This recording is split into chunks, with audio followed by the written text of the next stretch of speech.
There's a particular kind of silence that comes right after you've said too much. You feel it almost instantly, a small drop in your stomach the moment the words leave your mouth.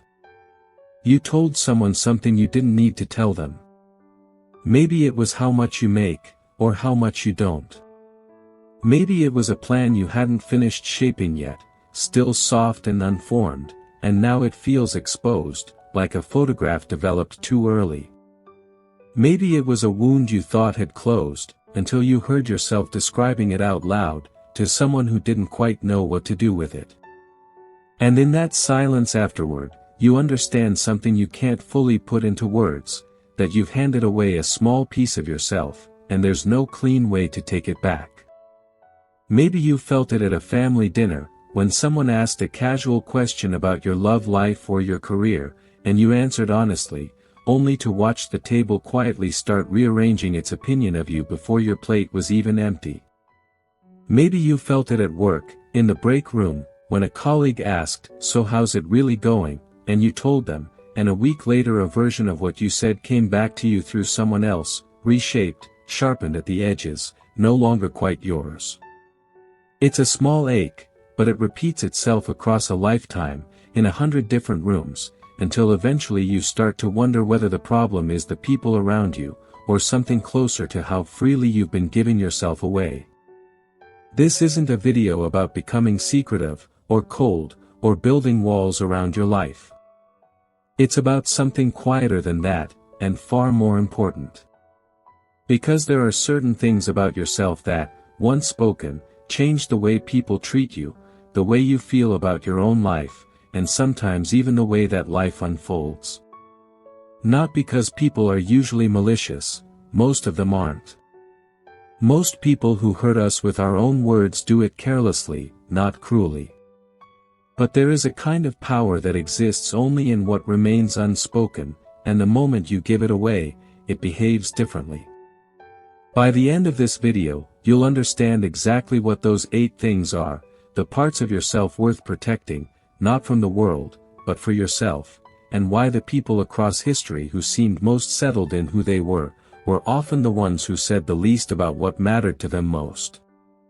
Centuries ago, a man who held more power than almost anyone alive kept a private notebook. He was a Roman emperor, ruling during years marked by war on the empire's borders and plague within its cities, deciding the fate of provinces from a military camp far from the comforts of Rome. And yet at night, in that tent, far from the court that watched his every move and the soldiers who needed to see nothing but certainty in his face, he wrote down his doubts. His fears. The small failures of temper he was ashamed of, the mornings he didn't want to get out of bed and do the work of ruling, the irritation he felt toward people he was supposed to lead with patience. He never intended for those pages to be read by anyone. He certainly never intended them to survive 2,000 years and become one of the most quoted books in human history, what we now know as his private reflections, what today is called the Meditations. Historians still note the irony, the most famous words of Marcus Aurelius were never meant to be famous at all. They were meant to be his, and only his. And there's something worth sitting within that. The most powerful man in the known world understood that his real strength wasn't something to perform in front of his court. It was something to keep, tend, and work through in private, where no one else's opinion could reach it and reshape it into something smaller. That instinct, to hold certain things back, not out of fear, but out of self-respect, is what this video is really about. Here's the first thing worth guarding closely: how much money you have, or don't have. Not because money is shameful, and not because you should be dishonest about your circumstances when it genuinely matters. But because the moment people know the exact shape of your finances, they start relating to you through that number instead of through you. If you have more than they expected, something subtle shifts, a flicker of comparison, sometimes resentment, even from people who love you. If you have less than they expected, the shift goes the other way, a kind of quiet condescension, help you didn't ask for, advice offered from a position of assumed superiority.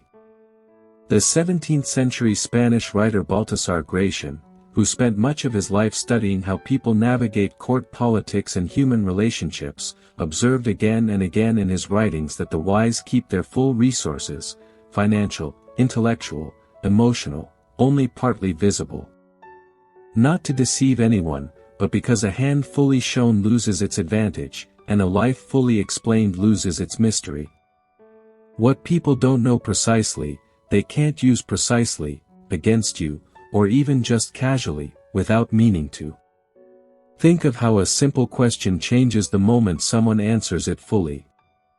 "How's business going?" is an easy, friendly thing to ask. But answer it with exact figures. "This is what I made last quarter, this is what I'm struggling to cover," and watch how the conversation shifts. Suddenly you're not just catching up with a friend, you're being quietly measured against them, or they're being measured against you, and neither of you asked for that. You can be warm, open, and generous with people without handing them a ledger of your life. There's a version of honesty that still leaves room for dignity, yours and theirs. The second thing, your plans, before they're finished. There is a strange psychological trick our minds play on us, one that researchers in behavioral psychology have documented. When we announce a goal out loud and receive praise or acknowledgement for it, some part of our brain registers that as partial completion. We get a small hit of social credit for the intention itself, and that credit, ironically, can quietly drain the motivation we needed to actually finish the thing. So when you tell everyone about the business you're starting, the book you're writing, the degree you're pursuing, the life you're rebuilding, you're not just risking their doubt or their unsolicited opinions. You're risking something inside yourself, a leak in the very drive that was supposed to carry the plan to completion. Let the plan exist quietly first. Let it take shape in the dark, the way most things that eventually survive the light actually do. Picture the version of yourself sitting at a dinner table, excited, describing the business idea you've barely started, watching everyone's eyes light up, feeling that warm rush of being taken seriously. That feeling is real, but it's also, in a strange way, satisfying a need the actual work was supposed to satisfy later, the need to feel like you're becoming someone. Once you felt seen for the idea, some quiet, lazy part of you starts to relax, as if the hardest part is already behind you. It isn't. The idea hasn't earned anything yet. Only the follow-through does. And here's where it gets a little more personal than you might expect. Because this isn't really about strategy, or protecting your image, or playing some clever social game. If it were only that, it would just be advice, useful, maybe, but forgettable by tomorrow. What it's actually about is this: every time you give away something tender before it's ready, you are, in a small way, asking someone else to hold a piece of your identity for you. And most people, even the kind ones, weren't built to carry that weight carefully. They drop it.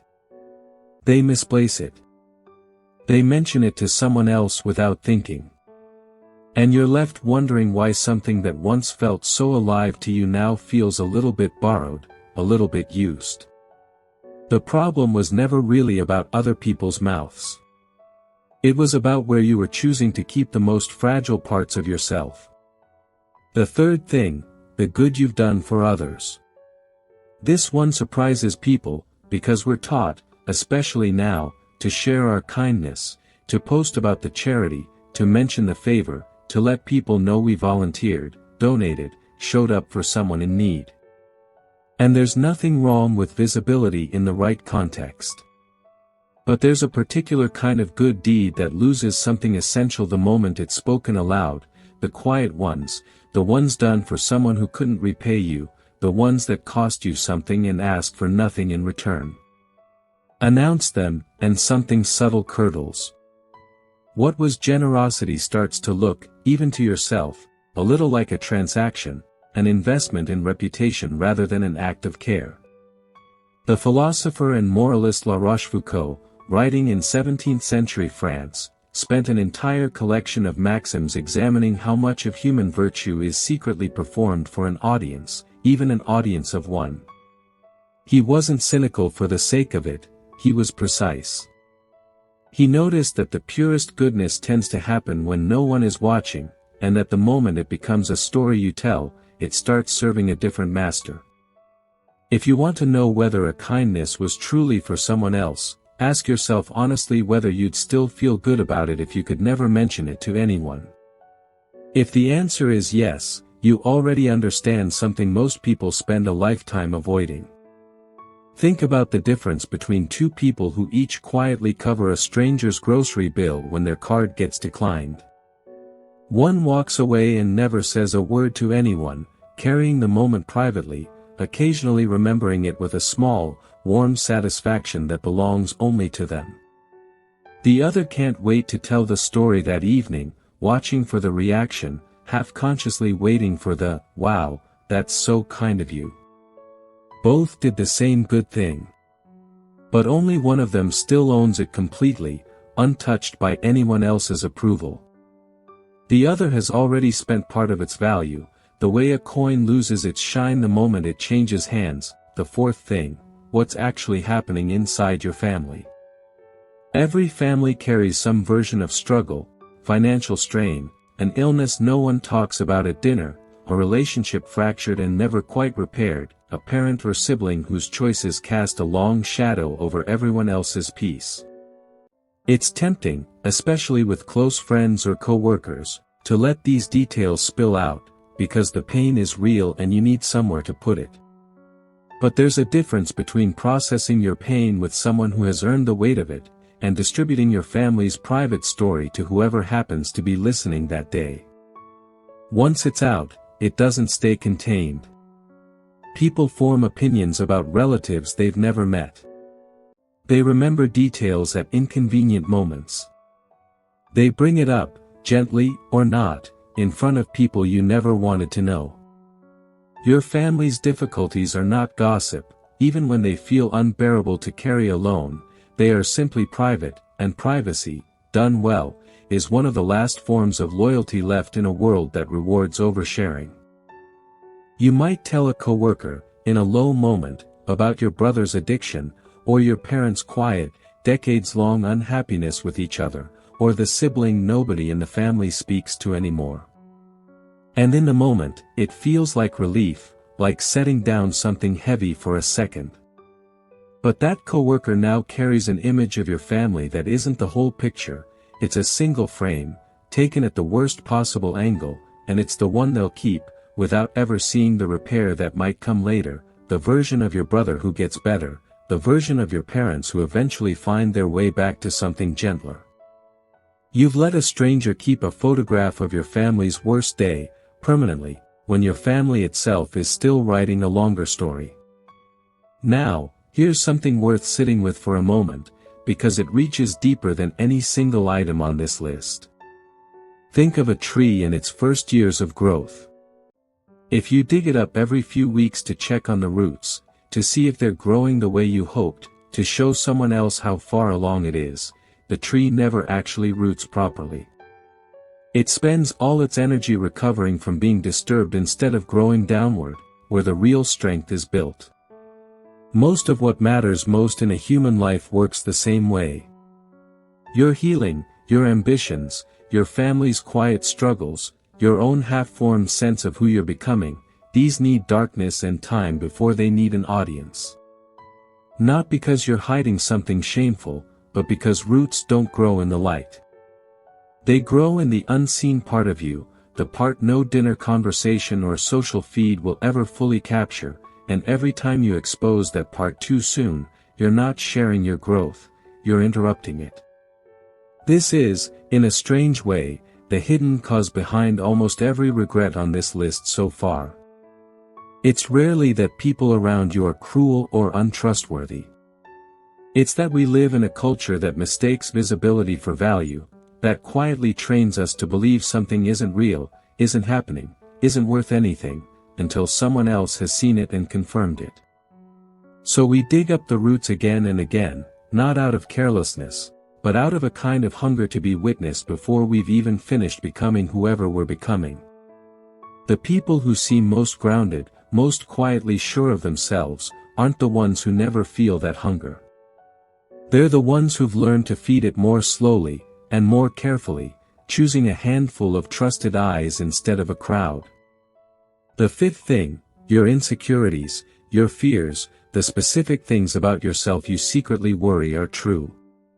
Everyone has them, the fear that you're not as capable as people think, the worry that you'll be found out, the private conviction that some flaw in you is uglier than anyone realizes. There's a strange comfort in confessing these to someone, and in the right relationship, with the right person, at the right time, that confession can be healing.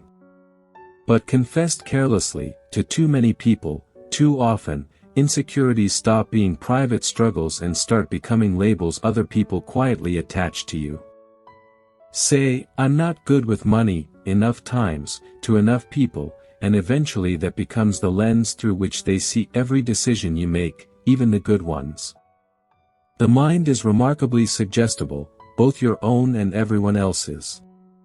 What you repeat about yourself, to yourself and to others, tends to calcify into identity. Confide, "I always mess up presentations," to a colleague before a meeting, half hoping for reassurance, and you may get it, but you've also planted a seed in their mind that will quietly color how they read your every hesitation from then on, and worse, you've said it to yourself one more time, out loud, in a room where it could be overheard by the very part of you trying to grow past it. Protect your fears the way you protect a wound that's still healing, not by denying it exists, but by choosing very carefully who gets close enough to touch it. The sixth thing, and this one tends to catch people off guard, the full, unguarded depth of your happiness. Not the ordinary, easy joys, those are fine to share. But the deep, hard-won happiness, the kind that comes after real struggle, the relationship that finally works, the peace you fought years to build, the success that came after failure nearly broke you, that kind of joy, described in full color to the wrong audience, invites something most people don't expect, quiet envy, dressed up as celebration. La Rochefoucauld wrote about this too, in one of his sharper observations, that we often find in ourselves something not entirely displeasing in the misfortunes of even our closest friends, a small, uncomfortable truth about human nature that most of us would rather not admit applies to us as well. It isn't that people are bad. It's that watching someone else's hard-won happiness can quietly remind us of our own unfinished business, and that discomfort doesn't always show up as warmth. It sometimes shows up as a slightly too quick change of subject, a comment that undercuts, a congratulations that doesn't quite reach the eyes. Guarding your deepest happiness isn't about distrust. It's about protecting something rare from being touched by hands that, even with good intentions, might leave a mark on it. Think of the couple who finally, after years of a difficult marriage, find their way back to genuine love for each other. If they describe that transformation in full to a friend still struggling through a painful relationship of their own, the friend may smile and say all the right things, and still walk away feeling a little heavier than before. Not because they're a bad friend, but because joy, described in detail, has a way of making someone else's unfinished chapter feel more unfinished. Share the fact of your happiness freely. Save the full, textured depth of it for the people who have earned the right to feel genuinely glad, without complication, on your behalf.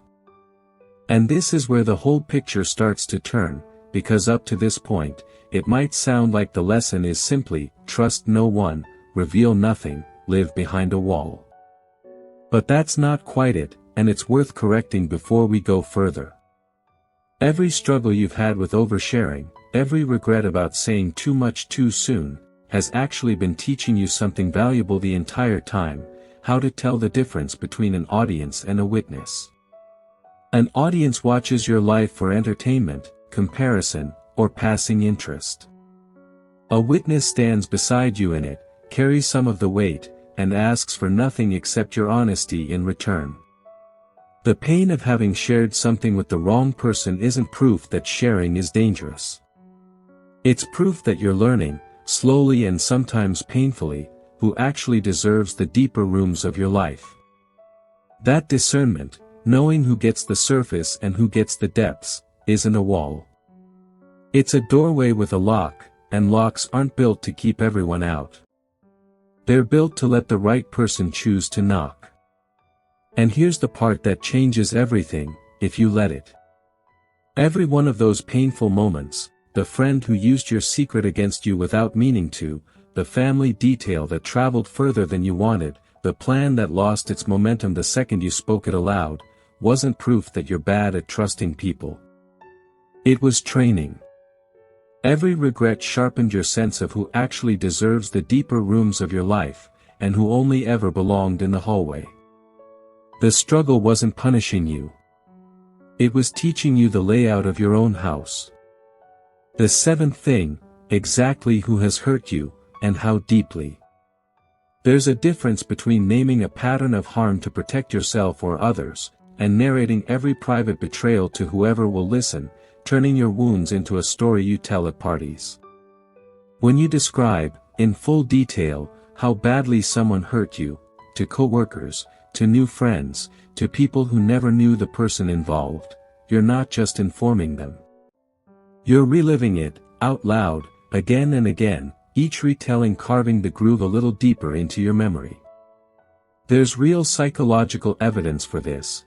The more we verbally rehearse a painful memory in casual, repeated settings, the more consolidated and emotionally charged that memory becomes, rather than less.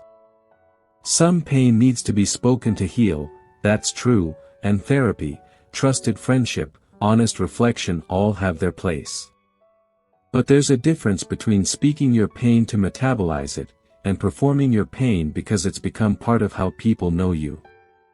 You can usually tell the difference by how it feels afterward.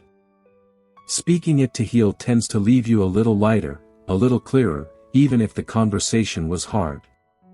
Performing it, on the other hand, tends to leave you strangely wired, replaying the reaction you got, half satisfied and half empty at the same time, because the story got attention, but the wound itself was never actually addressed, just rehearsed one more time for an audience.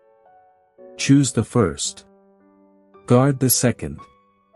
The eighth and final thing, and perhaps the one that matters most, what you want most in life. Not your surface goals, the promotion, the trip, the small ambitions that are safe to mention at dinner parties. Your deepest want.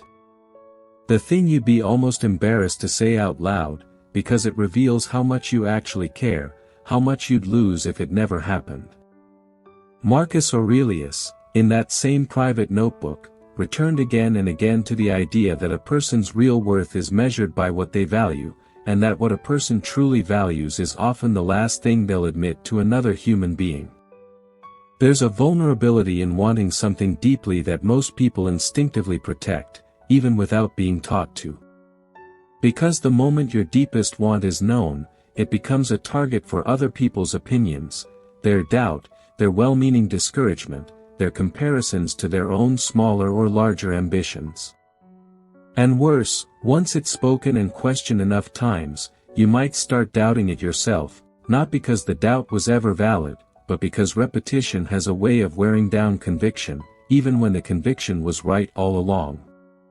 Keep your deepest want close. Let it live in you, quietly, fiercely, undiluted by other people's reactions to it, until it's strong enough, or realized enough, that no opinion could shake it anyway. Maybe your deepest want isn't a career or an achievement at all. Maybe it's simply to feel proud of yourself before you die, or to give your children a kind of steadiness you never had, or to finally stop performing a version of yourself for approval. Say that out loud too often, to too many people, and you'll start to notice how quickly it gets reduced, turned into a joke, a piece of advice nobody asked for, a comparison to someone else's version of the same want that supposedly did it better or faster. Some things are too important to be handed around for commentary. They're meant to be carried, privately, until your life itself becomes the answer to whether they were worth wanting. None of this, in the end, is really about the 8 things themselves. It's about a single, quiet truth underneath all of them, that not everything you feel needs to become something you say. Not because you're hiding, but because some parts of a life are meant to be lived first, and explained later, if at all. The people history remembers as genuinely at peace with themselves weren't the ones who told everyone everything. They were the ones who had somewhere private to put the things that mattered, a notebook, a walk taken alone, a single trusted friend, a quiet hour before anyone else woke up, somewhere the noise of other people's opinions simply couldn't reach. None of this means you go through life unknown, or unreachable, or alone. It means you become more intentional about who earns the fuller version of you, the version with the real numbers, the unfinished plans, the family history, the fears, the joy, the wounds, the deepest want. Most people in your life will only ever meet the outer rooms, and that's not a failure of connection. That's simply how a well-kept life is built, open at the door, and sacred somewhere further in. So here's the last thought to leave you with. There is a version of you that exists only when no one else is watching, unexplained, unannounced, still becoming whatever it's becoming. Protect that version of yourself the way you protect something you loved and couldn't replace. Not with walls. With care. Because the things you never had to explain to anyone are usually the things that turn out to be most truly yours. If this found you at the right moment, I'd love to know, which one of these 8 hit closest to home for you? Tell me in the comments, I read every one. And if you'd like more of these, quiet reflections like this one, consider staying a while longer, subscribe, and I'll see you in the next one.